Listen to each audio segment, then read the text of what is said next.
So in this video, I will be demonstrating where we are up to so far with iPadOS 16 and very specifically for playing games to an external monitor. Now, I'm going to go through and show you some screen capturing here in a moment, but before I do that, let me just explain a few things first because these are very important. First thing is, right now, this function isn't working correctly. However, I thought it was going to be a good idea to show people where we're up to with it, because if what this function is doing incorrectly at the moment gets fixed, this is going to be a massive game changer for playing games on iPad if you connect them to an external monitor and stuff like that. Now, there's another couple of things here, and probably one which is going to be very disappointing. This particular function of iPadOS 16 will only be available to the iPads which use the M processors. So right now I'm using an iPad Pro M1, so this is going to be fine for that, or any other iPads that come up in the future with the M processors. Like I say, it's a bit of a disappointment, but you know, it's just where Apple are taking these things, so yeah, there's nothing we can do about this. Now, just a quick description of what I've got set up here. I'm using an iPad Pro 2021 11-inch, which has obviously got the M1 processor in it, which will allow me to connect to the monitor in such a way. Now, this is being connected to a magnetic desktop stand here, which is absolutely fantastic, especially if you're doing gaming with the controller, even without a monitor, just to be able to sit at a desktop with. It's also great for other things as well, for your iPad at a desktop, obviously. Now, connected to that, I've also got off screen a keyboard and a mouse, because they are functions that you will need to do certain things with the external monitors. I'll do more about that in a different video. I then have a USB-C hub here by Cable Creation, which has given me my video output and the ability to connect the receiver for my keyboard and mouse. It also does other stuff as well, SD cards and things like that.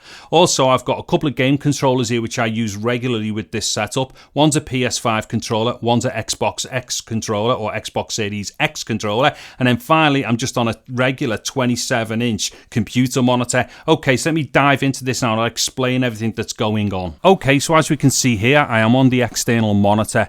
Now, as we also seen on the previous shot, the iPad screen is showing something different than the external monitor, which basically means you can run one app on the external monitor and another app on the iPad completely independently. And also, if you're using Stage Manger, you can actually run a number of different apps between the external monitor and the iPad monitor. This is actually going to be a really cool function of iPadOS 16 when that's finally released. And don't forget as well, right now I'm actually only on a developer beta 3 version here, hence the problems I'm about to show you. So what I'm going to do is just kind of run through, say, a few of these games that I've got on the taskbar at the bottom here. So let me just get into Apex Legends Mobile here, and boom, there we see it's all wrong. Now, the problem here is this is almost as if it thinks it's on a mobile phone, so it's orientating the game in, like, you know, that vertical mode. Basically what this is portrait mode. However, although it's wrong, I will show you shortly something really cool, which is what we have definitely got to look forward to for playing on external monitors with the iPad Pro M1 and stuff. Anyways, another thing here is if I go here, we see these 3 pips. Now, these have been added since beta 3 now. And if I click on here, we've now got a little sub menu. In fact, I will orientate the screen the right way around just to show you this. So what we've got here is zoom, add another window, minimize, move to display and close. Now, zoom basically zooms the picture in and out on the screen. However, it won't do much here. Let me show you. So if I click on zoom, as we can see, it's kind of dropped down a little bit. Now, if this were the right way round, if I click zoom, it'd go bigger but fill the entire screen, but it doesn't. But I will show you it filling the screen in a second. Anyway, let me just get back onto this again. So add another window. Now, this is if you're in like Stage Manager mode and all that stuff, you can start adding other things to it. Now, minimize obviously is what it is. It's minimize. So if I can drop it back down there, let me click back on it again. And then if I come down here, it says move to display. Now, if I click on that, it will move it over to the iPad display and vice versa. Now, also, we've got close here. So I'm just going to click close. So what I'm going to do now is coax it into full screen. Now this isn't actually straightforward because as we just seen there, when I clicked on the button which is meant to expand it to full screen, it doesn't. However, if you kind of mess about a bit and open the app full screen on the iPad screen and then move it over, sometimes it goes full screen on the external monitor. Let me show you. Okay, so there we go. This is now in full screen 16:9. Now of course it is obviously wrong still because it's on its side and it is all stretched, but the point that I'm making here is that once this is corrected, you can see that we are definitely going to be able to get a massively better gaming experience using an iPad Pro connected to an external monitor. It's basically going to just become a gaming console, which is going to be fantastic. Now also what I've done here as well, messing around with this, is my monitor can twist over to its side, and when I do that and have a proper look at it and kind of like try to play things on it, which you still can, what you do notice is the graphics are fantastic. So if you're using a game like Apex, which has got really high graphic quality, it looks absolutely amazing. Now obviously once this is corrected, this is going to look amazing. I do believe it's going to be a game changer. Anyways, let me show you something else. Okay, so there's Call of Duty Mobile. Now what I've done here, I've already done that jiggery pokery to get it into full screen. We don't really need to see this open up just into the center again. We've seen that with Apex, but once again, look at this. Now that there is absolutely unbelievable as far as the quality is concerned. Yes, it is still wrong, it's on its side and it is all stretched, but once again, this video is just to show people exactly what we've got to look forward to with these things once this issue has been corrected.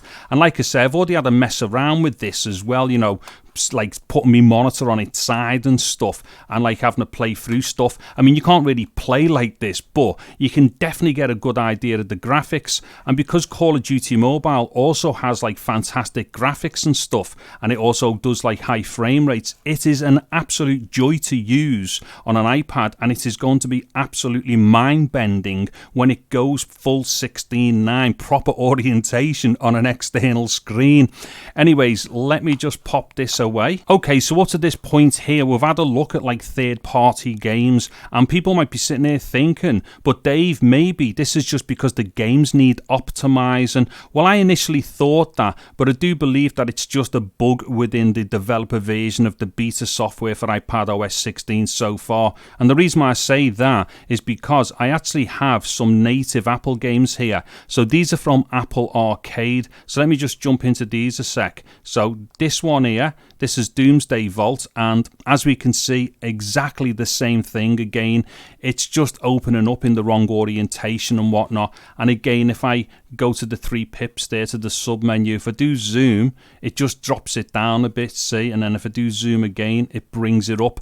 Now let me just do that jiggery pokery to get it to full screen. Okay, so there we are, full screen then, and once again, as we can see, it definitely fills the screen. Obviously still wrong, but this is an Apple game here, or more specifically an Apple Arcade game. So I think that if it was down to the actual games needing optimization to run correctly, the Apple Arcade games would be the ones to work properly. But as we can see here, this one doesn't. It does fill the screen, obviously, but the wrong way round, and it's all stretched. But this is what's leading me to believe that this is actually, you know, a bug so far within the beta software. Now let me just try one more thing here. So the last thing is this game here, which is the Pathless. Now once again, this is an Apple Arcade game. So again, this is why I'm suggesting that this is definitely a bug within developer beta 3 so far, and not that it's something that the apps need updating to, because once again, you would expect that the Apple games themselves would be fine and open up correctly. However, and unfortunately, this one doesn't either. Now, I've already opened this up into full screen. We don't need to see it go small in the center again. We've already seen that with Doomsday Vault there. So, boom, and there we go. But the thing with this game, right, this looks absolutely fantastic fantastic when it's played in 16:9 on other devices. So once again, this is just something that's really going to show off the platform properly once this is able to play 16:9 to an external monitor and stuff when we do get to the final release of iPadOS 16, or indeed, this could get fixed before the final release. And as and when that happens, I will definitely be doing some videos with the games, showing them in full 16:9 on external monitors and stuff, because it is going to be absolutely unbelievable. Now, one last thing to show you here. If I come up to those 3 pips there, now this time if I go to minimize, it will drop it down to here. However, if I click to go full screen, it goes back to staying in full screen this time. But if I then come back to this sub menu through the 3 pips there, and if I click on zoom, then unfortunately it drops it down in the weird place again into the center of the screen. But if I click on zoom again this time, it doesn't go back to that full screen. Once again, these are all just issues to do with this bug and stuff. Anyways, I think that should do it for the examples of showing what the problem is. Okay, so as we could clearly see there, then unfortunately it doesn't work yet. So what it was doing, in fact we can see it right now, what it was doing when the games were being launched, they were being launched into a portrait aspect ratio, which obviously meant that the game was on its side instead of launching it into a landscape aspect ratio, so the game was in the correct orientation. However, and to be clear again, this is still beta 3 of the developer one, so as this progresses it will get better. But when I did coax it into going to the full screen, we could clearly see that it filled the entire screen. And I've done this a few times now and the picture looks really good as well. Frame rate looks great and everything. It's just the wrong way round for now. Anyways, as soon as this function is fixed, and hopefully that will happen during the beta stage, if not, it'll have to be when it's finally released on the final release version of iPadOS 16. I will do a bunch of videos about gameplay specifically to full screen 16:9 monitors and stuff like that. I'll also do some other stuff as well to do with iPadOS 16, to do with mouse, keyboard and an extended desktop and all that kind of thing. So if you're into that type of stuff, defo keep an eye on the channel. Anyways, if you're interested in any of the stuff that I've used in the video, there'll be links in the description below. I'm David Harry. Thank you very much for watching this video. Take care and goodbye now.